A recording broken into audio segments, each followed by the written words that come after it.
Juliet की अनोखी मोहब्बत। जय अपने घूमने फिरने के शौक को पूरा करने के लिए गाइड बन गया था। उसने इतिहास ऑनर्स से ग्रेजुएशन की थी। उसके पास अपने पुरखों की खूब सारी दौलत थी। जय के पिता एक किसान थे। पूरे इलाके में सबसे ज्यादा जमीन उन्हीं के पास थी। उन्होंने खेती की देखभाल के लिए नौकर रखे हुए थे। जय 3 बहनों में अकेला भाई था। तीनों बहनों की नामी खानदान में शादी हुई थी। जय की मां एक घरेलू औरत थी।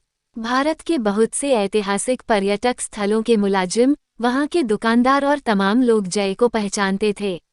इस बार जय गाइड के रूप में बोध गया हुआ था। विदेशी पर्यटकों में उसकी मुलाकात जूलियट और उसकी मां से हुई।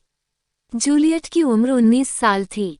वह अपनी मां के साथ ताजमहल देखने आई थी।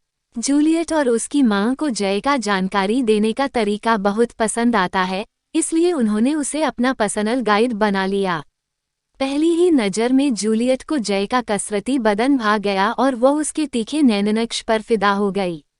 जय दोपहर के भोजन के लिए भारतीय व्यंजन खिलाने के लिए उन्हें एक होटल में ले गया। जूलियट को खाना इतना तीखा लगा कि उसने पानी पीने की जल्दी में गर्म गर्म सब्जी जय के ऊपर गिरा दी और फिर अपने रुमाल से बड़े प्यार और अपनेपन से साफ किया। अब जय भी जूलियट की तरफ खींचने लगा। जूलियट और उसकी मां की ताजमहल देखने की बहुत इच्छा थी और जय का गांव आगरा में ताजमहल के पास ही था। बोधगया और एयरपोर्ट के रास्ते के बीच में बड़ी नदी पड़ती थी। बारिश की वजह से नदी अपने उफान पर थी। जय के बार बार मना करने के बावजूद नाविक ने ज्यादा मुसाफिर अपनी नाव में बिठा लिए। नाव बीच नदी में जाकर अपना कंट्रोल खोने लगी और नदी में पलट गई। इस वजह से बहुत से लोगों की जानें चली गईं। इस भयानक हादसे का जूलियट की मां पर बहुत बुरा असर पड़ा और उन्होंने उसी समय अपने देश लौट जाने का फैसला ले लिया। पर इस हादसे के बाद जय जूलियट की निगाह में उसका असली हीरो बन गया। वो उसे मन ही मन अपना सब कुछ मानने लगी और उसकी दीवानी हो गई। पर मां की जिद के आगे झुककर जूलियट को वापस अपने देश लौट जाना पड़ा। पर अपने घर लौटने के बाद भी जूलियट दिन में एक बार जय को फोन जरूर करती थी। एक रात जय अपने घर की छत पर बैठा हुआ था। गुलाबी मौसम था। जय की छत पर गमलों में फूलों के पौधे लगे हुए थे। उन फूलों की खुशबू चारों तरफ फैल रही थी। उसी समय जूलियट का फोन आ गया। उस दिन जय सुबह से ही रोमांटिक था। वह फोन पर जूलियट के बालों, होठों और रंग रूप की बहुत तारीफ करने लगा और फिर हिम्मत करके अपने प्यार का इजहार कर दिया। जूलियट तो प्यार के ये खूबसूरत शब्द सुनने के लिए कब से बेकरार थी। वह बिना सोचे समझे जय के प्रस्ताव को अपना लेती है। फिर उन दोनों के प्यार का सिलसिला फोन पर शुरू हो जाता है। दोनों रोजाना फोन पर घंटों प्यार की बातें किया करते थे। उन्हीं दिनों एक बड़े घर से जय की शादी का रिश्ता आया। जय के ससुर ने जय के पिताजी से यह वादा किया था कि जय की शादी के बाद वे आगरा शहर की 10,000 गज जमीन जय के नाम कर देंगे। जय जूलियट से प्यार करता था और उसी से शादी करना चाहता था, इसलिए उसने शादी से साफ इनकार कर दिया। इस बात से नाराज जय के पिताजी ने परिवार वालों को अपना घर छोड़ने की धमकी दी, इसलिए जय की मां और तीनों बहनें बहुत घबरा गईं और उन्होंने जय पर दबाव डालकर उसे शादी करने के लिए मजबूर कर लिया। जय ने उनके प्यार और दुख को समझकर अपना मन मारकर हाँ कह दी, पर जूलियट और अपने संबंध के बारे में अपनी मां और बहनों को भी बता दिया। फिर फोन करके जूलियट को अपने घर की सारी समस्या समझा दी। जय का फोन सुनने के बाद जूलियट ने अपनी मां को बताया कि वह जय से बहुत प्यार करती है और वो उसी समय भारत आने का फैसला लेती है। जय जूलियट और उसकी मां को एयरपोर्ट से सीधे अपने घर लेकर आया। वहां उसकी शादी की तैयारियां बहुत जोर शोर से चल रही थीं।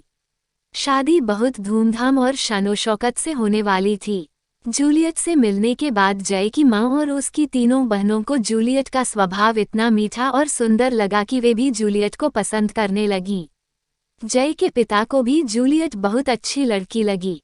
शादी के रीति रिवाज शुरू हो गए थे।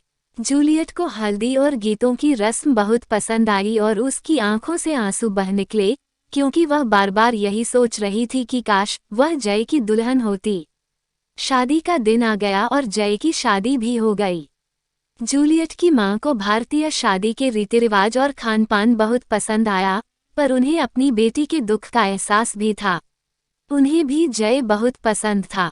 जय की बारात जिस दिन वापस आती है, जूलियट उसी दिन दुखी मन से अपनी मां के साथ अपने देश लौट जाने का फैसला लेती है।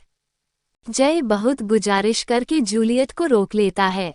जय उनसे कहता है, मैं जिंदगी भर आप लोगों को भूल नहीं सकता। मेरे घर के दरवाजे आप लोगों के लिए हमेशा खुले रहेंगे। मैं गाइड का काम छोड़ दूंगा। मेरी आखिरी इच्छा आप लोगों को ताजमहल दिखाने की है। जूलियट और उसकी मां जय के साथ ताजमहल देखने के लिए तैयार हो जाते हैं।